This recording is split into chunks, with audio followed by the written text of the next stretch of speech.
Good morning everybody and welcome to my second video. This is my DLP2015 journal, and the challenge or the quote for this week was "before the ink dries." Actually, this may have, this was this week. It wasn't last week. You'll be able to tell from the video I do talk a lot with my hands, and I took out the audio, the original audio, because my video was really too long. So what you're seeing right now is the double spread that I'm about to start. I have applied a coat of gesso. I like a nice clean page, so I've put a coat of gesso down. And now I'm putting down some fluid matte medium. Now I'm using fluid matte medium because I'm going to be putting tissue paper over the top, and it's the Holtz Melange tissue paper. And I'm spreading it a nice even thin coat so that I can get the tissue paper to adhere properly. Now you're going to see at one point that I do have a bit of problem with bubbles being created, which is why I'm only doing one side of the spread for now. And here we go. Now I've sped through this so that you don't have to see and hear me crumpling the tissue paper and then putting it down and resizing and refitting, and you'll notice it's a little longer than my journal. I'm using the big Dylusions journal. I didn't put it quite as large because I wanted that bit of white space on the sides, so I've sped through this a bit. Now I'm going to be putting a coat of fluid matte medium over the entire top, and you're going to also see me use that old gift card. It's not to smooth out the paper because I did want some texture. I did want some of the creases that had occurred to remain. I just wanted to make sure that I was getting good adhesion to the paper underneath. Now if you don't push too hard with the gift card or credit card or whatever you're using, then you should be able to have that texture remain in there. So today I'm going to be using a lot of high flow, at least 6 colors of high flows by Golden. They're very liquid colors.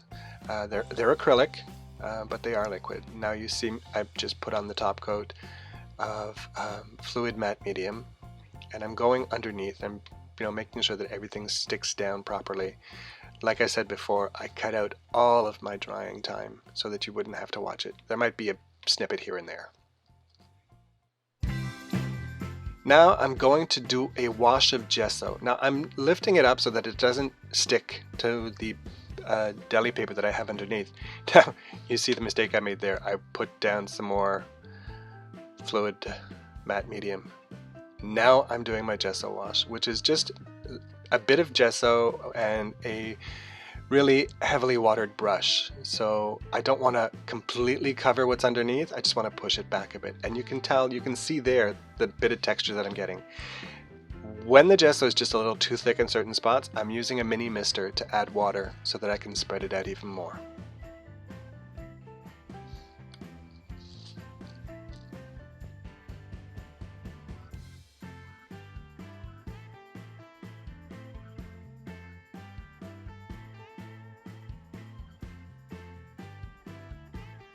And using a baby wipe to pull back some of that gesso.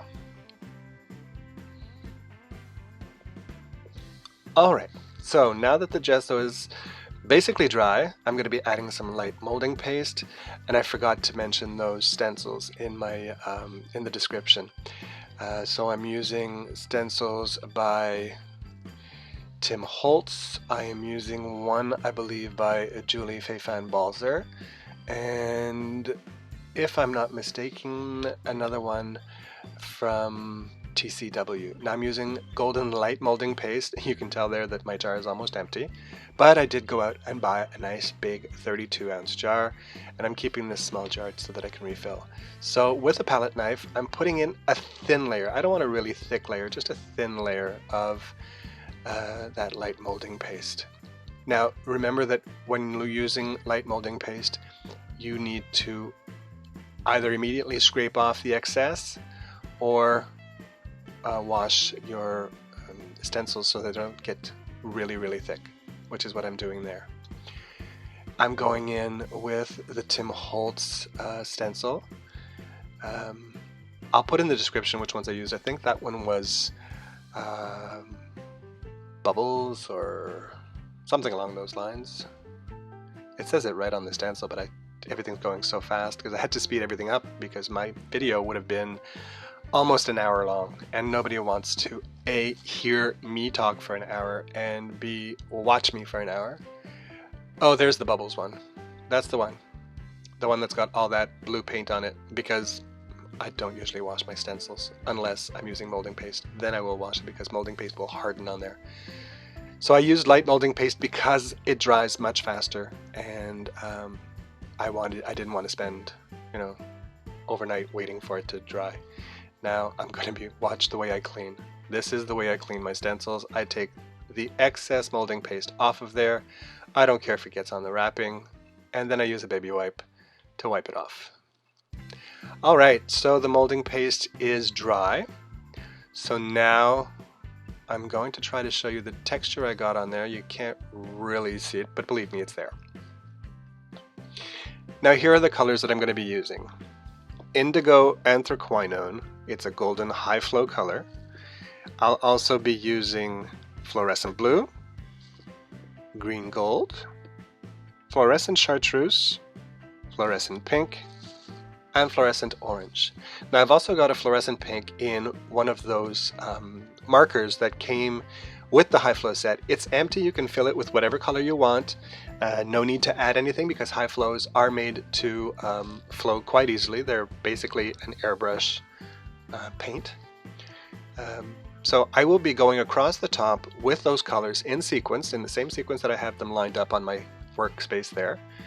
So enjoy this process. You'll see me put down some color and then use a mini mister to get it to move because I found they weren't moving quite enough. So that's the indigo, the Anthraquinone indigo, and I'm going to get that to move. And you'll see that that space ends up being very, very dark. That side of the page is very dark and the other side is very light. This is the Fluorescent Blue, which unfortunately gets lost at one point. I don't know why, it just gets lost. Now I've added the Green Gold and the Fluorescent Chartreuse. I don't know where the footage went for that one. Apparently I'm really good at losing footage. It's just something I do. We all have our things. I have friends who misspell words. I have friends who lose entire clips. Well, I'm part of those. And I'm one of those people who talks a lot. Now I'm going in with the Fluorescent Pink. So I got the order backwards. It was the orange and then the pink. Okay, now I'm going to let that drip. I'm going to be happy with this, and then I'm going to go and do it on the other side.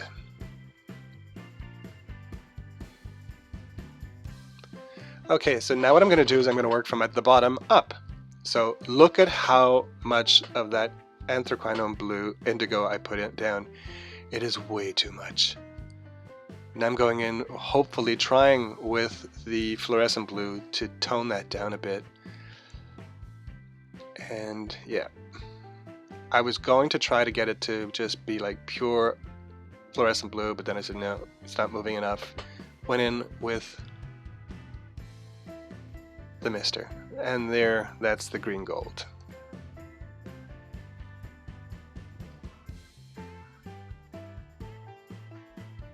So this is the process for this section here, just doing the same colors in the same order, but from the bottom working up. And then my last two colors, which are going to be the Fluorescent Orange and the Fluorescent Pink, that I'm going to add at the same time. It was kind of cool.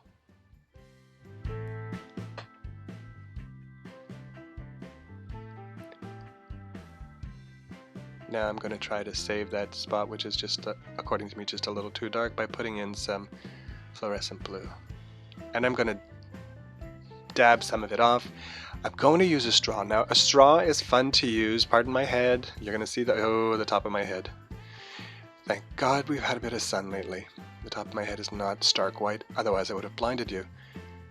Used the straw to blow the colors around. And now wiping up just a bit of the excess.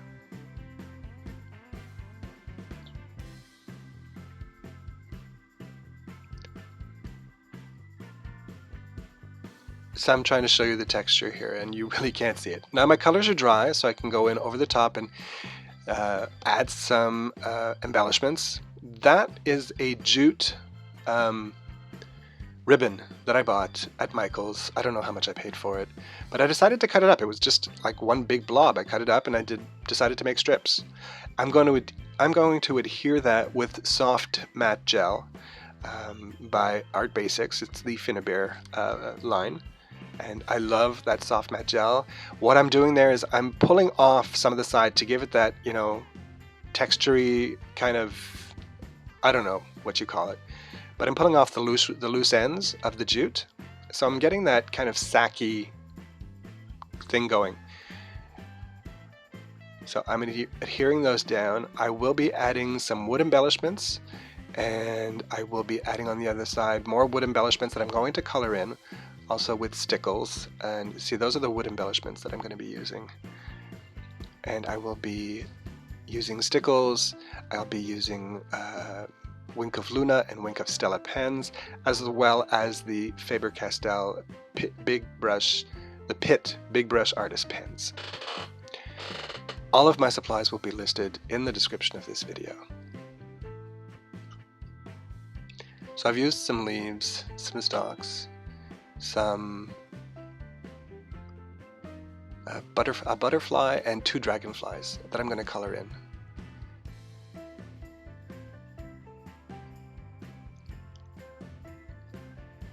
I'm just deciding on position. Now, position has been decided. Those are all glued down. And now I'm going to use some stamps. These are the Julie Fay-Fan Balzer stamps. I'm going to go down the side with the circle one that you see me. I've got it on a block. Now I had it on a block just simply because it was on the sides, and I wanted it to be, I wanted to get a nice impression. And you'll see that although what I wanted is one thing, what I get is something else. And what I like about these is that you can make a continuous border because there's a little bit on the end where, you know, you can just match it up, and it's easy to match up. There you go. And now I'm going to go down the other side.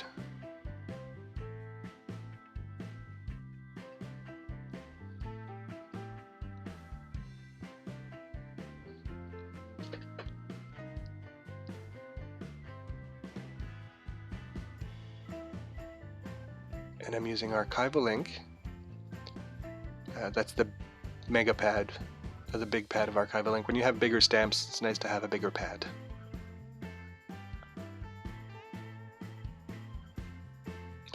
I'm also going to use that, I don't know, is it a leaf, is it a coffee bean? It's something. I just wanted to add more black because, you know, black tends to tie things together, and it was a fun stamp. So I wanted to put a bit of it in, and I liked things in odd numbers. So it'll be 5, I think, and that'll be it.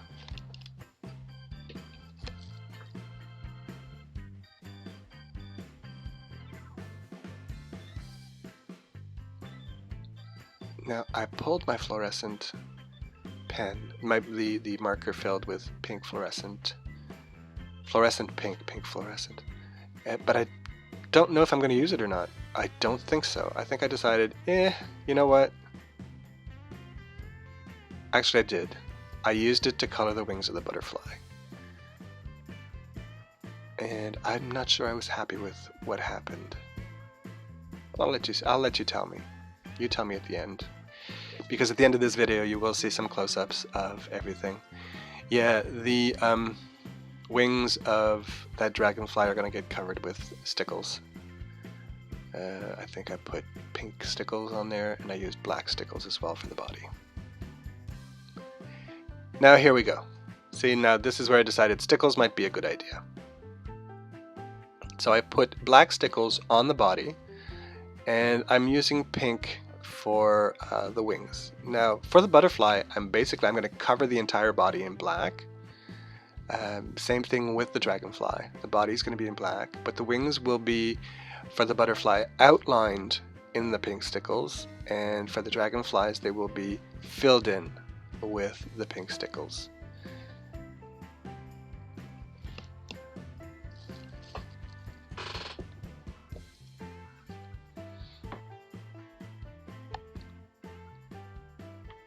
So for those of you who have been following my blog as well, I will be posting on the blog, but just to let you know that my recovery is going well. I'm supposed to be due back at work on the 25th of May, but I don't know if that's going to happen because, you know, sometimes you have setbacks. But right now, it looks like it might be the 25th of May. So I may not be able to make and post as many videos as I would have liked, but it'll get done. Alright, so apparently my pink stickles kind of got clogged. I was pressing it and trying to get things out and it wasn't working. And so now I unclogged it, just stuck a needle in the bottom, in the bottle, in the neck of the bottle, and then just got it done.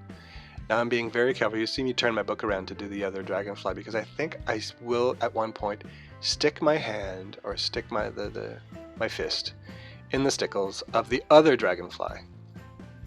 And that will be when I start to paint in with the Faber-Castell Pitt Artist big brush pens. I will stick my hand in. So I'm using Scarlet and green to do the leaves and the flowers that are in the middle.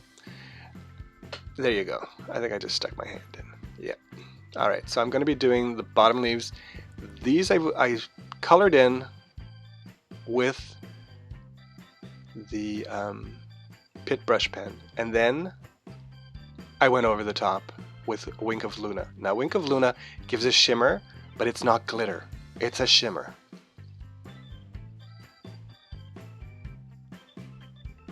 And for the flowers, I'm going in with the Scarlet. In the middle, I will put in some gold Wink of Stella, and on the petals, I will put some red Wink of Stella, and that really adds a red glitter to all of those petals. So all the greenery gets done in the green and the Wink of Luna, and all of the flowers get done with the Wink of Stella. The middle of the flowers is gold Wink of Stella, and the petals are red Wink of Stella. Now you didn't see at the bottom there, I don't know if I filmed it, but at the bottom I do have what looks like an ink bottle. The theme being to basically do things before the ink dries, which was the background before the inks were dry, sprayed them with water. So I did add some black Wink of Stella to the bottle cap and some blue to the actual bottle. So you will be able to see that in the stills that I took at the end.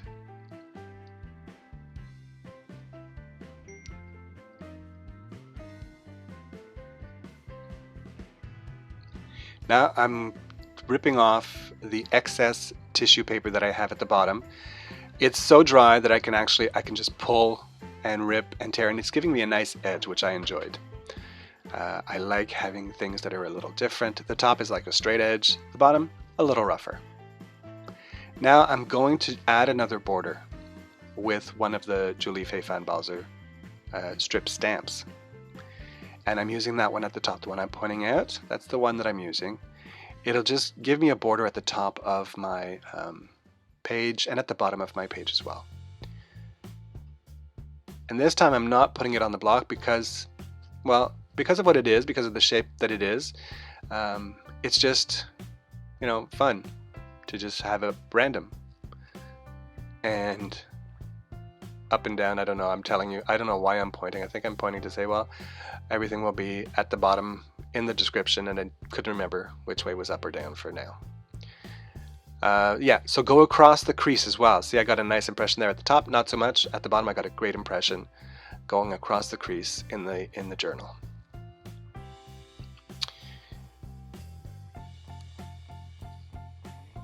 So I'm using new music that I found. Let me know if you enjoy it or if it's annoying. I just need to know. And the last step before you call it done, you need to stamp the date and sign your page.